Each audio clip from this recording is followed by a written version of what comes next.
So thank you so much, Binyamin Tepfer, for joining us on this important topic of internet use and how it impacts a marriage. As we jump into this important topic, because we get so many calls at Adayat at First Supporter Project about this, and we get it from women, we get it from mashpiyas, we get it from rabbis. So I really want to delve into it so that people can actually hear it on their own, so they can know how to best respond when this situation comes to them. So thank you so much for joining us on this topic. So first, Binyamin Tepfer, tell us a little bit about the work that you do in this field and what you do in general. Thank you. Sure. So first of all, it's a real privilege and it's an honor to be a small part of this project. To do this for the first supporters who are there for the Klal is again a privilege and an honor. This is an area that I've gotten involved in approximately 13 years ago, 2008, 2009. And I've dealt with it at many different levels since then. I've been a couples therapist. As a clinical psychologist, I've worked with couples who, over the past 13, 14 years, who've been hit with this crisis in their marriage, dealt with the spouses, dealt with the individuals who are struggling with this from their own end in terms of a compulsive, and I've ran many groups for spouses, for couples, for individuals, all sides of the equation, as we'll talk about today. And I've spoken about this topic for therapists, for couples, for high school age students. So really worked extensively in this area over the last 12, 13 years. Now, currently, I'm involved the last year or two in a new project called Arbor Intensives, which is individuals who need a higher level of care than just the therapy, whether it's for trauma or compulsive behaviors. So we have a women's track and a men's track in Brooklyn, where we see people daily, Monday through Thursday, people who need 2-3 hours of therapy, coming back from rehabs or instead of rehabs or coming out of hospitals. So that's the work that I'm currently involved in together with a team of amazing people. And the website for Arbor? ArborIntensives.com. That's our website. So in this, we're talking today about internet use and marriage. When we talk about internet use, what are we really talking about? Yeah. So where we'll generally see the issues being brought to first supporters, especially to us as therapists, the main problems are going to be when someone discovers that their spouse is usually involved in something that breaks the assumption, the trust, the intimacy, the exclusivity that the two of them sort of unspokenly agreed to when the two of them committed to one another and got married. There was that assumption that this intimacy, whether it's emotional, whether it's sexual, physical, is going to be something that's between the two of us and only the two of us. And when that trust is breached in some way, shape, or form, so it can be in some sort of chat room where there's this emotional connection to someone else.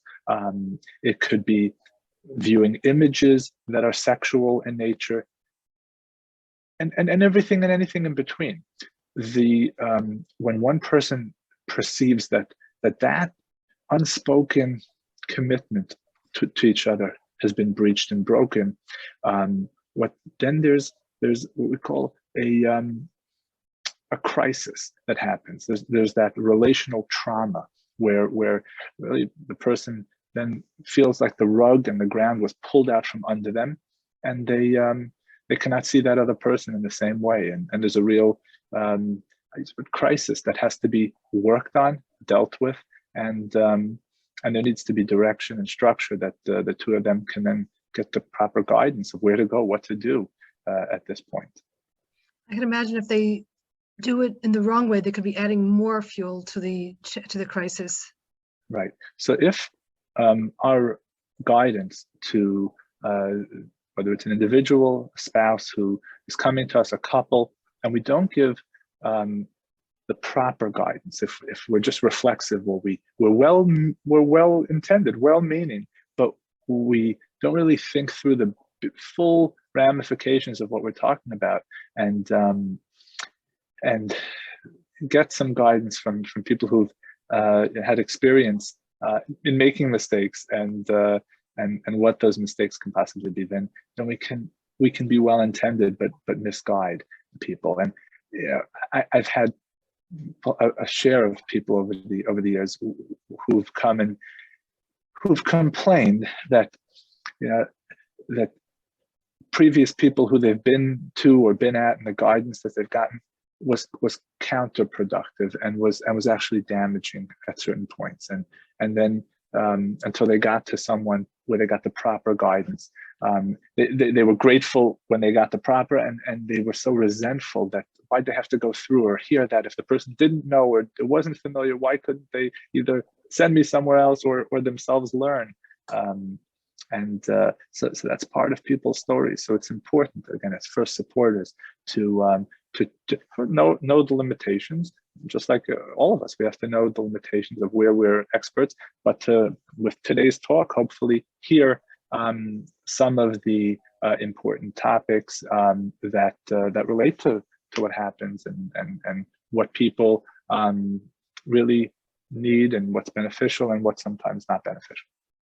And so let's start off with talking about what's happening for each of the couple. And to start that, it could be either gender, or is the number skewed more one to the other? Oh, well, the numbers are definitely skewed. Specifically with the internet, we'll see much more of a skewed population, where men, by and large, are going to be the ones struggling with inappropriate, let's say, images, just because of the nature of that challenge for men is different. Again, stereotyping very generally. So we'll see 95 to 5, and that's in our offices in terms of the struggle of men being the ones who are on the internet looking at things versus the women. So the numbers are not equal in that. It doesn't mean that it doesn't exist again in both directions, but it seems to be a much larger struggle, just again because of the arousal style of men versus women, one being much more part of a relational framework versus the other can exist outside of that, just voyeuristically. That is usually much more of a challenge for men versus for women, being out of the context of that relationship. So you'll generally see that it'll be an issue for men, but when we do see it with women, what our experience has shown us is that more often than not, it's going to be as a result or following trauma that they themselves have gone through. And it's not a rule of thumb, but we've seen a very, very high prevalence. With men, it can go either way, but with women, if that's going to be a struggle, if we're talking about inappropriate or pornographic things on the internet, more often than not, it's coming as a trauma reenactment. They're revisiting something that they themselves may have experienced some version of that, and then they're going online to again somehow try, even unconsciously, try to solve that. So that's been our experience. So that's the difference in between genders regarding specifically the internet. Yes. Okay, so because we're using euphemisms a little bit, so when we're talking about now with the images specifically is more on the men's side, but emotional chat rooms, is that a little bit more? That you can find more. That you can find more women, obviously, where there's a more of a relational piece that is involved. So you'll definitely see that. But still, I think that even so, by and large, the numbers are going to, at least that we're seeing in our offices, are higher. But again, we have to have the readiness and the preparation that it can go either way, and both have to be helped and treated and worked with. So what might be let's just say in this case, the wife, because you're saying the numbers are more skewed that way. What about might be going on for the wife when she finds out, the initial finding out, and then maybe a few days later? Yeah. So we find is the initial finding out, there's literally a shock, like any trauma. We're talking about a relational trauma where the world is turned upside down. This was not an expected thing. People in my office married for a few months. Everything was wonderful, and they adored this husband and admired him and looked up to him, and he loved her. And then suddenly one night, say she can't fall asleep. He's already sleeping. His phone is there and unlocked. I'm giving you a composite of literally dozens of stories, and then she needs to look up the picture of that they took the day, and then in that there's a message, and then her whole world is suddenly, like we said, exploded open, because who is that? What is that? There's an image, and then it opens up to many other things, and then the next thing she's ripping the cover off of him, shaking him awake. What is this? And she's beside herself, and she has nowhere to go and no one to turn to.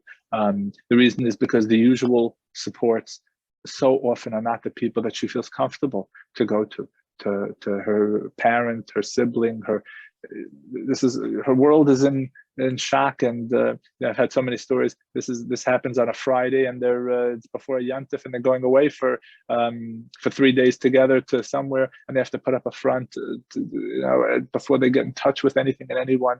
So it's I use the word, there's a shock early on, confusion, not knowing who to turn to and what to do.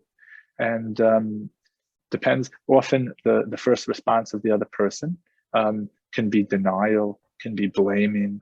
What are you talking about? What are you doing? I don't know who that is. That's a mistake, and it's a this and it's a that. And, so then they can get often a whole string of denials of that person, or they can sometimes be blame. The only reason I'm doing that is because the type of wife you've been, and I never told you this. I could never tell it to you because you're not someone I can talk to.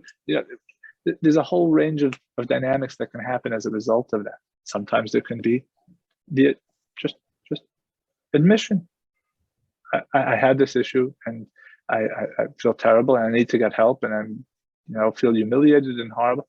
All these different possibilities are there, but her initial response very often is that shock, that something unexpected, and confusion, and really needing support and needing guidance, and knowing that just to know as first supporters that so often, more often than not, in the beginning stages, the person who is so shocked, the irony, not the irony, the tragedy or the struggle is that the usual supports are not going to be there early on for most people. Some people can choose to go to the usual supports, but more often than not, people are not comfortable with that, and they have nowhere to go and no one to go to. So it's the most trying time in their life, and they're alone. So they'll reach out sometimes specifically to a first supporter, whoever that would be, if it's a rebbitzin, if it's a college teacher, if it's a community person, because they're a little bit out of their life, and that's the person that they can go to.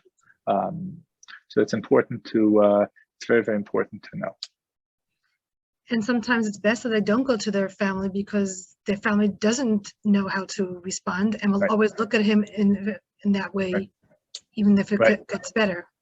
Right. And going to family and going to people who are involved will often overreact, or they will often be part of that emotional world and not have the objectivity. That's almost always the case. Those are not necessarily the people early on that will be the most beneficial to go to. Correct. So that being said, can this marriage work out and even thrive later, much later? Right. So that's the question. Can this marriage work? And the answer is, well, I'll say the word, can the marriage work? The answer is, of course, yes. But there are variables and ingredients and conditions that need to be in place for it to recover, repair, and work. And those ingredients are really important. They're not always easy, and sometimes they're overlooked. Because what so often is our impulse early on, especially if we take, as therapists, we do it, as Rabbanim, our initial reflex is we want to save marriages, of course, because there's often children, and that's the ideal. People, who liked each other are married, and they're going through this. So we want to fix and we want to help, and we often get the promise right away from the person who struggled that they'll never do it again, and for sure. And then so we want to then what ends up happening is, after we get that word from that person, they're so sorry, a day or two, a week or two, the one who ends up being the harder one to move early on is then the affected one, the wife, or the one who is affected. She's broken. She's not comfortable being together with him, not trusting him. And then so what often happens is the tables turn so quickly, because she becomes the one who then is ruining things, quote unquote, or holding things back. That's what we need to really pull back and not go there, because we have to remember that when a person is traumatized, it's not healthy for a person to so quickly come back. Healing needs to take time, because what ends up happening is if things are rushed or pushed quickly, then a regular healing process of retrusting someone, that has to have an organic element to it. It can't be artificially rushed, because then you're telling a person not to trust their God. Who do we trust and who don't we trust? Unless we went through traumas ourselves, we trust people who have earned our trust, and we don't trust people because they've broken our trust. And can we ever retrust the person who's broken our trust? Yes, but there needs to be time, and there needs to be enough instances that our gut trusts again. How can that be artificial? How can that be encouraged? How can that be rushed? I can tell you almost always, when a person becomes trustworthy over time, that earns the trust back. But that's never rushed. That's never on a calendar or on our time frame. It happens. It happens organically. So we have to be aware of that. We also have to be aware of that so often we have to just the reassurance. In other words, I'm not going to do this again. What level of help does that person need? Was there an addiction there, or was this something that wasn't an addiction? There's sexual addiction that is just like being addicted to alcohol or a substance. Someone having years and years of that, and then saying, "Oh, I'm never going to drink again. I'm so sorry," because they were caught. It can go for a week or two, or even a month or two, because there's a shock, and then if there's an addiction there, then just the discovery is not going to suffice to cure that, because an addiction is really the tip of an iceberg of a lot of issues going on underneath: emotional, traumas, relational, lifestyle things, and that has to be worked on and worked through. So what we need to do is we need to get an assessment. What is going on here? Is this?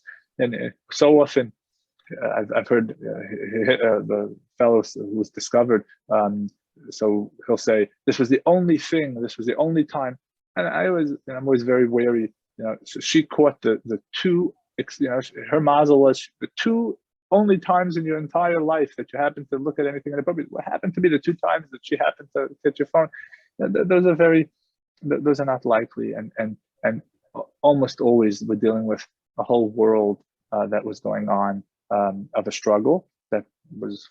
She has to know that she didn't. The 3 C's are very important. She didn't cause this. She can't control it, and she can't cure this. But we have to encourage her. So make some boundaries that what is right, what feels comfortable to you, rather than the impulse to fix this and to whitewash things and like everything should go good. He needs the help that he needs. She has to make boundaries, not control, but make boundaries. I don't feel comfortable unless we sit by someone who is a professional who can really assess the situation. I won't do it again. I don't have to. I hate therapy. I hate to do that. Her boundaries are so important, not her control, but boundaries. That's what I need in order to go on. And the boundaries ultimately are the thing that's going to help her, him, and the relationship. It's not, see, quick fixes or glossing over things is not going to necessarily help. So when you said, can this marriage be fixed? The answer is there's tremendous hope if the work that's needed to be done is done, and that means she gets the support that she needs. She can be connected sometimes to support groups for that, or if she has a rebbitzin or someone or a therapist that works with this, that's the best. There's wonderful books. Facing a broken heart, or is one. Mending a shattered heart is another one that she can read and understand about her boundaries. The recovery is always the best, and the repair is always the best when she doesn't minimize and take the blame and take the responsibility, and when he gets the help that he needs, and then ultimately they work as a couple to repair the trust. Having things set up where she can regain the trust. How can that be? So to give you an example, one of the things would be they make an agreement that if there's ever an issue, that within 24 hours he would tell her in the future moving forward. Simple boundaries that someone can help in the early stages of the crisis. She has to, sometimes intimacy is put on the side because she's so traumatized. That's what's needed. It's needed for him sometimes to restart, needed for her, needed for them as a couple. So for these things to be set up, in a healthy, good way early on, versus the impulse that we can sometimes have of just fixing it and seeing her as the one who's dragging her feet. It's not true. We have to remember that there's a big picture here. The other thing is that so often when we start this, we start to learn, or he starts to share a lot more to the story than she even knows. And then there's always the question, how do we handle more information? If she already was so broken by what she discovered, there's a lot more here as first supporters that you'll hear sometimes disclosed to you. If you ask, when did this happen? Are there other parts to this? But I can't tell her, because if this happened, and what she discovered, then that'll be the end of my marriage. And again, I want to just reiterate, there's a short-term versus a long-term here. That trust, which is ultimately the thing that needs to be restored here in this couple, almost never is restored when there's significant lies and secrets that are still part of the story. And often, early on, there's a need, when things get settled enough for a proper disclosure to take place. Again, set up professionally where she has the support she needs, he has the support. These are just some important things. Our impulse is not, because we want to do damage control. We want to minimize issues. But again, we have to think always short-term versus big picture, long-term. If we're dealing with an addiction here, especially, addiction thrives on secrecy, on hiding, on anonymity, and therefore to get the help that both of them are going to need, that he's going to need, that she's going to need to restore it, a lot of times a disclosure is a big part of that early on. So these are some of the important things just to keep in mind, that our impulse or reflex doesn't necessarily take us there, because why would we want to do? But in a longer term picture, it's sometimes the wiser and more necessary thing to do. So let's play this out. She finds out and she gets the courage to come to her college teacher or to her Rav or to whoever, and she is distraught. What might be the first, after she finally lets it all out, or maybe she just comes timidly, but let's just say she lets it out. What would be the first words to say, and maybe in the same, what not to say? Yeah. So if just to repeat the question, if a woman discovers that there's something inappropriate that she never knew was going on, and she goes to her college teacher, she gets the courage to share that. What should be now the next step as a college teacher? How do we guide that woman? What should that woman now do? How should she confront the husband? What should she do? So most often a woman will need tremendous support, and as first supporters, as college teachers, or as rebbitzins, or as therapists, you have to realize that it's usually frightening to let that person know, that you have their back, that you're with them, that whatever it takes, you're not going to leave them alone, and that they know that they have your support, number one, to take that step. And then some way, shape, or form, every relationship is different, but in some way, shape, or form, we need her to be able to be very clear about what she saw and then what she needs as a result of that. So it could be, this is something that I discovered and I want to bring it to your attention, and what I need is for both of us to go together to the Rav, or to your Rebbe, or to a therapist. So as first supporters, you should have either therapists that specialize in this area at your disposal. A good way to build a Rolodex of some contacts is CSATs, the Certified Sex Addiction Therapists, will deal very, very professionally, specifically. They're very trained in this area specifically. So that's a good place. And there are the community. You should find out who specializes specifically in this area of addiction, of internet, of infidelity, of pornography, compulsivity, because it's a specialty that that if you don't have, a lot of these points that we're talking about will be overlooked and minimized or not addressed. So those are some. So, and then when she comes with something specific, they go together, and then going together to a place, he'll sometimes resist that, or he'll sometimes agree to it. I don't know. It depends on, but if there's resistance, then she has to be ready then to very often make boundaries, which is, we cannot continue to fill in the blank, whatever the first boundary would be together, live together, stay together, me be in this house, you be in this house, if we don't go to so-and-so together. And there has to be someone who can be a good first address.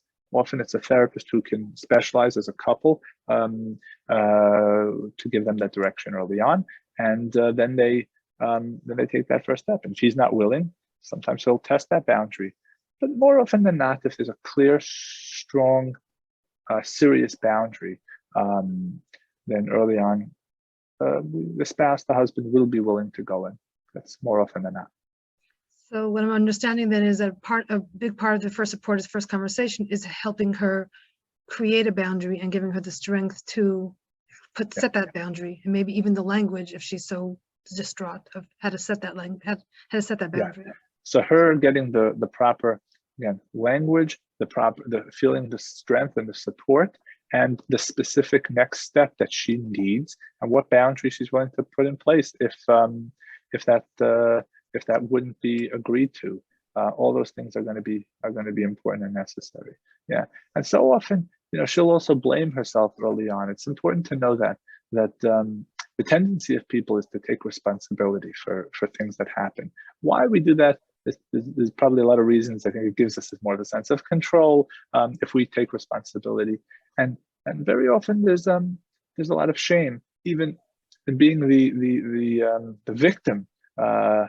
Because it's so easy to personalize it and say that, to feel that one is not adequate, and that's why this happened. And right away to address that also is important as first supporters for a spouse. Just to say that this is not about you.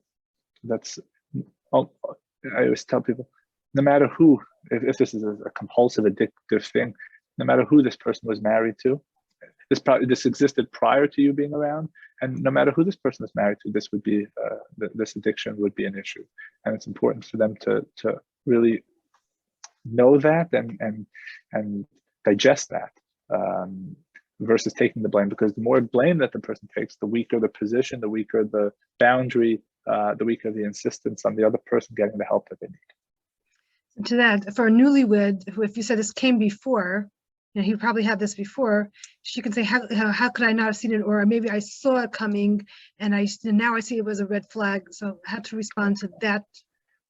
Yeah, that's part of the blame, sure. And part of the blame is, how could I have not known that? Or why did I overlook that? And we're all so smart. We feel like a Monday morning quarterback. And none of us are trained to go through this before we go through it, and to blame ourselves that we should have known this and could have known this. I think almost all of us, have to know that we're potentially vulnerable to this, and not to again be lost in the blame of it, but because it's ultimately not true. It's not something that you could have or should have known. The things that you saw, we're not trained. The second time around, yeah, we'll know about that. We're 18, 20, 21 years old, engaged. How am I supposed to know that that's what that means? So it's a lot, but that's part of the process. It's a lot of just accepting our own humanness and our own limitations. Part of it's going to be our tendency is going to blame ourselves and with our inadequacy, or that we should have known. But it's often an impossible standard that we want to set for ourselves, that we couldn't have known earlier in life. Earlier, you mentioned that some people are well-intentioned and really want the best, and they end up saying something that is not helpful. Can we learn from those mistakes? Can you share some what not to say, what not to do? Oh, sure. Well, I think that in terms of let's divide up in terms of the individual who is struggling. So I think it's important to know that more than just protection or limitations or filters, when we're dealing with some sort of impulsive, compulsive, or addictive struggle, that there's an individual that has to be worked on and helped, and there are issues within the person that have to be addressed. And there's different ways of addressing it, again, professionally, with meetings, different avenues. But just to limit it to these filters or accountability, very often is not enough. I remember I was running a group. This goes back around 8-9 years ago, and there was a big gathering, and it had to do with the internet and filtering phones, which was nice and good and important. I remember that one of the members of the group, it was a compulsive internet group that I was running at the time, and he came in the next morning and he held up his phone and he said to me, they don't realize that it's not the phone that's sick. He said I could smash this thing. He said this has to be addressed, and if this is not addressed, then I'll find a different phone, I'll find a different computer, I'll find a different way, and I'll find there's no end. So just to understand that there's so often work that needs to be done, that anything addictive and compulsive is just really the tip of the iceberg of other things going on. It's the numbing, it's the escaping of a brokenness that has to be addressed, and there's no quick fixes for that. So that's an important thing to know that trust is going to take good time, and that we can't give false promises. We're not the attorney and the representative of someone. I know for sure it'll be good. He's not gonna. Not to give false hope and false promises, but to give hope that with good work, with hard work, with honest work, with responsible work, with professional work, and time, this is a process that both of you can, if you're both on board, you can both do this work, and really it can be different. But that's more of an honest way of looking at it versus just giving unrealistic type of early guidance. So those are some of the, and I think that there's also, I mentioned this earlier, I want to repeat it here, to not be complicit in omissions and lies. So very often you'll be caught as first supporters where someone tells you something, and it'll cause there was another relapse, or as you're talking to them, or there's parts of the information that the other person doesn't know, and we become complicit in the story of, if this would be known, it would cause a bigger crisis right now, or she'll be much more broken and upset. And we can't fall into that, because again, if trust is built on lies, it's a very weak foundation. And just to know that again, there are exceptions, complicated exceptions, but more often than not, it's the truth ultimately that's going to rebuild things. And it's not always convenient, and it's not always in the short term easy and pleasant, and sometimes it's adding and information that sets things back. But ultimately, that's what earns the trust. Again, it's that truth. So she sets the boundary, and he doesn't end up wanting to go to therapy. Is it? And so she was so far she's the only one who came to the first supporter. Is it the role of the first supporter to reach out to him and say that she's struggling, or it's really you have to empower her to get him? Yeah. So there's a difference here, I think, between the role as therapists. The answer would be one thing. I think that Rabbanim can have sometimes a different role than us as therapists have. If we're talking from mental health professionals, then the answer is no. That's not our role. We don't reach out, obviously, to someone who's not our client, and we don't. It's just way beyond what's appropriate and what's the professional boundaries that we're supposed to practice. If they're both part of a shul, part of a kehila, part of a community, and the Rav has a relationship, and the wife comes, is it a place for a Rav to then reach out to that husband? I think that role is different. And I think that there can be a place for that, depending on the relationship of that Rav and that Mispalel, or the can a Kala teacher call a Chassan Rebbe, and then through that create some sort. Then the boundaries and the professionalism is not the same as us as therapists, and sometimes there's a place for that. You have to know, is that going to lead to the right type of outcome? It's all outcome oriented. Are we going to get him the help that he needs by doing it that way? Then sometimes there's a place for that. So you have to think what's appropriate in each category and area of the role that you play. So as therapists, it would be an inappropriate thing. As Rabbanim and as Chala teachers, I think, or first supporters, I think the rules are different in each one. So you have to really know what's appropriate. But I would imagine that you would need some guidance from her if it's appropriate. Like, you can't do it behind her back. That would be a correct. total betrayal 100%. on top of another 100%. betrayal. 100%. Yes. So to state clearly, everything should be done, obviously, with her on board and with the spouse on board, so that she's not betrayed again by you going behind her back to sort of save her marriage. Correct. Now, what I have heard people say is, get used to it. Most men do this as a first supporter, or talk to that as yeah. So that's one of the traps that we can fall in here, where let's say the words of encouragement that you want to give a victim, a woman whose husband struggled, is everyone does this, and don't make such a big deal, and you're overreacting.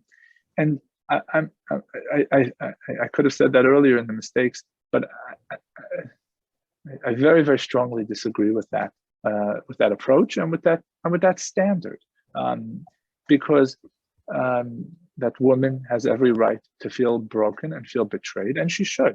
And that husband has every responsibility, if he wants to be in a marriage that has trust and that has intimacy and that has health into it, for him to step up and to live to that standard. Other communities that you can talk about the world at large. You can talk about the Orthodox Jewish community. I'll leave the world at large out for right now.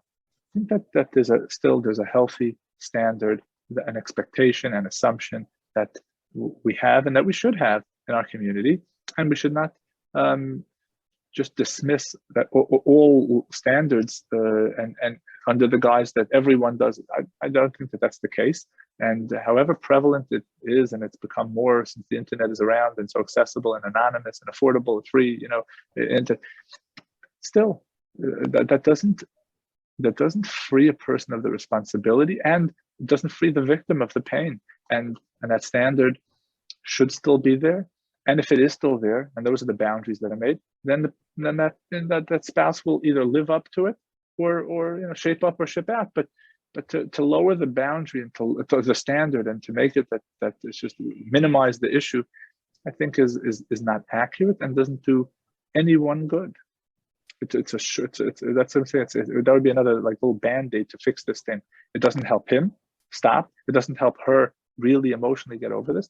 The research shows that a spouse whose husband is involved in pornography, the emotional reaction is very, very similar to really any level of infidelity, a relationship with another person.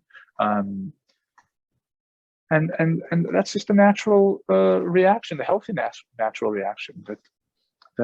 Why is it going to be something special? Why is it going to be something that's about intimacy if that's what you're looking at?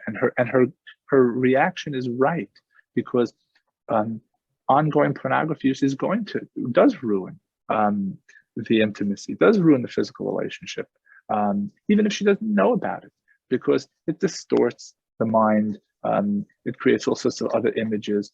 It objectifies the relationship versus making it something that's relational. So she's right for that reaction, and then to dismiss or minimize that she's overreacting it's another version, like we were saying before, of turning the victim into whatever we call the perpetrator. So when she takes too much time, when she overreacts, these are all like turning things upside down. That in the short term seem like they may help, but that's not what helps. So we talk a lot about how to support her, but how to support him in this long time that it might take her. Yeah, sure. So his work is very different.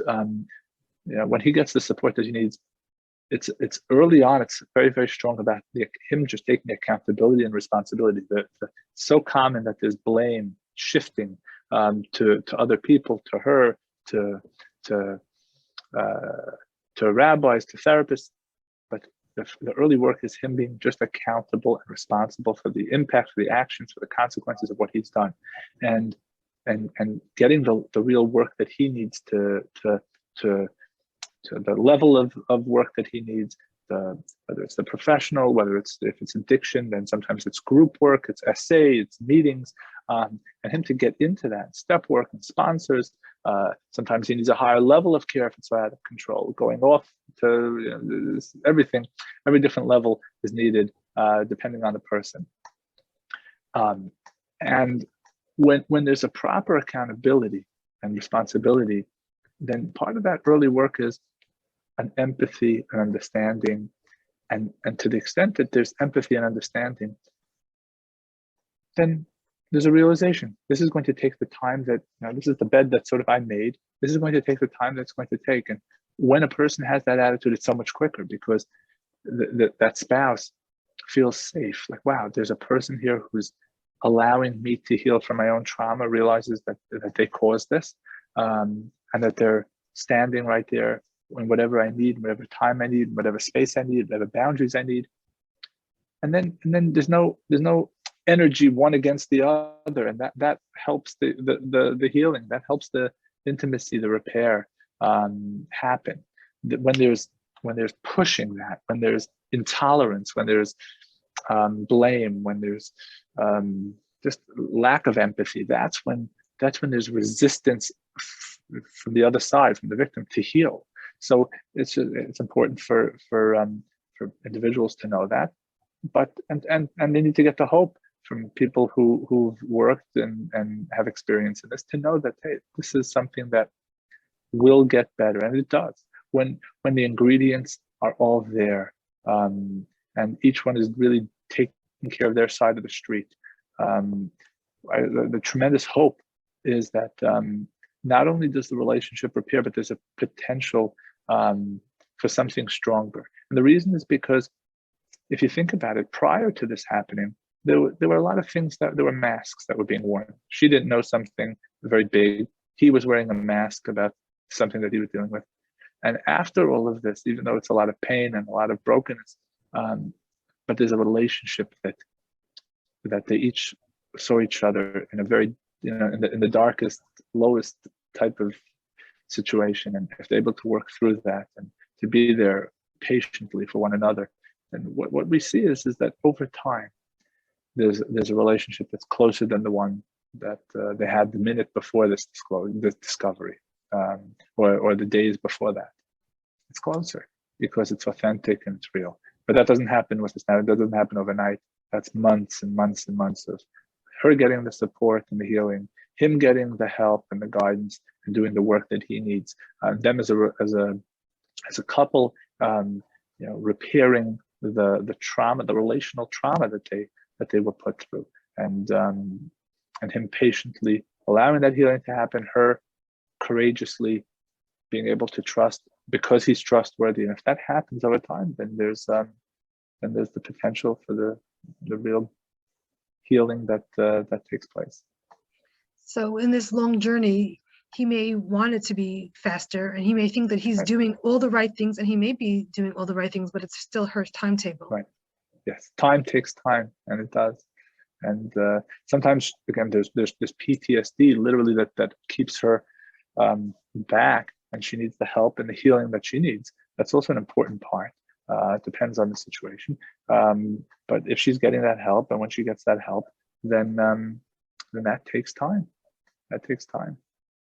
So what I understand now is she needs her support, like a therapy, probably. Therapy is probably the best way to do it. Yeah. He needs his support, whether it's groups and or therapy and or rehab and or whatever. Yeah. And then later they come together as couples for couple therapy, or is the couple therapy throughout? What does it look like? Yeah, so that's a good question. So what we usually call it early on, we don't call it, it's like crisis management. It's less couples work because they're literally being guided just to get through this crisis, and for her to get the help, him to get, and like those first few weeks and months, it's not deep couples work. It's literally just allowing there to be a functional couple early on, to make sure that he's sharing enough, she's sharing enough, that they're aware of each other's work. And then after that initial crisis and things are set up, the couple work. So they could be coming in as a couple, but it's more of let's manage this early shock crisis stuff, set things up, set up a disclosure, perhaps set up the support, how things going early on, what space do you need. That's very often if this is a real shock. After that, those meetings become more regular and become more about the dynamic of the relationship and healing and talking things through. Early on, it's more triage work. It's more crisis management, couples work. And is that a general couples therapist, or is there a couples therapist that specializes in this? Yeah. So that's what I was saying. So the CSATs are people that specialize in infidelity. That will be those will be the people that can work best in a situation like this. So CSATs are couples therapists too, or they work just on correct. Many CSATs work with are trained as couples therapists as well, because almost always you're dealing with a crisis, in the coupleship as well. This could turn out to be quite an expensive journey. Yeah, so the cost is often an issue. What there are other some of the more cost-effective things out there. There are some in SA and Anon, those are the 12-step meetings. So those are not there's no charge there, and there are sponsors there. But often at some stage there's a therapist or therapy that is needed, and there is a cost involved for sure. So how might a first supporter explain that it's worth investing in themselves? Right. Well, so I think that so often we use the analogy, in medically we appreciate, and because it's something we can see, like if you needed this procedure, or if we needed this doctor, that's what it takes. We go and we have to spend the money, and there's no options, and we have to get the money and we do it. And with addiction or with relational trauma, with support, it's no different. And we have to as people be helped in an effective way, in a good way. We can't just get the help from we're not going to get the procedure done by someone who's cheaper and local because he go to a specialist, and the same thing in this area, and even more in this area. There has to be. It is a priority because it's really, our lives depend on it, our relationships depend on it, our families, children depend on it, and good help is life-saving, and ineffective help is doesn't do the job. But yeah, as you said, and to circle back to the beginning, it can make it much worse. It can make it much worse. Exactly. And then we're dealing with betrayal of some sort on top of the betrayal to begin with. Correct. And correct. Many more years of hurt. Correct. Right. So I think we covered a ton. Any final thoughts to the first supporter? I think that to hear a lot of the things that were mentioned today, and to give them thought, that it's not the reflex that we have to smooth things over and make things good and encourage, and is not always the best advice and the best guidance. I try to give that over in a lot of the common areas, but also to hope is so important, and what goes along with that is that, but when not the short term, but when the bigger picture is taken into account, to give her, him, them tremendous hope that if we do this work right, to reduce his shame in the beginning, to hear her pain, and to give hope to both of them, and that if they do the work that they need to, that they will get through this. That is the truth. That's not false promises, but that condition has to be there. They have to be ready to roll up their sleeves and really do their individual and their joint work. And there are no shortcuts, and then they'll get there.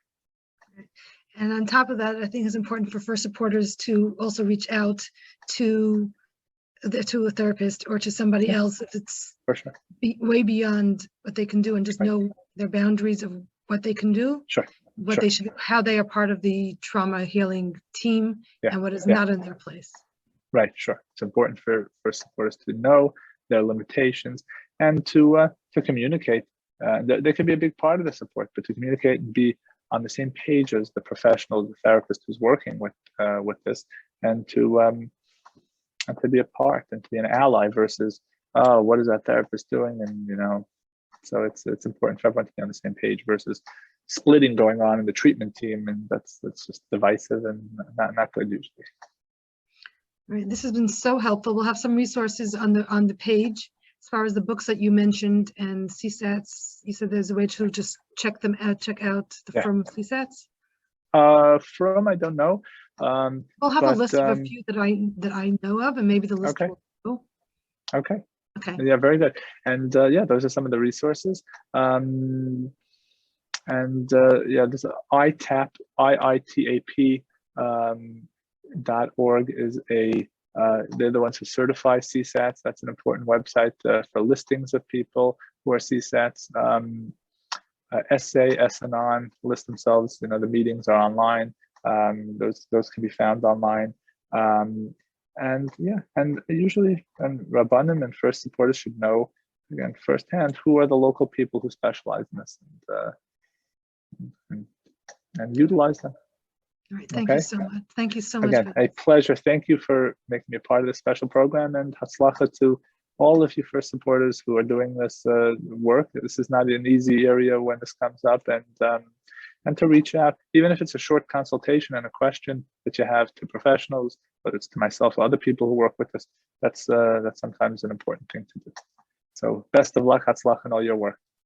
Thank you.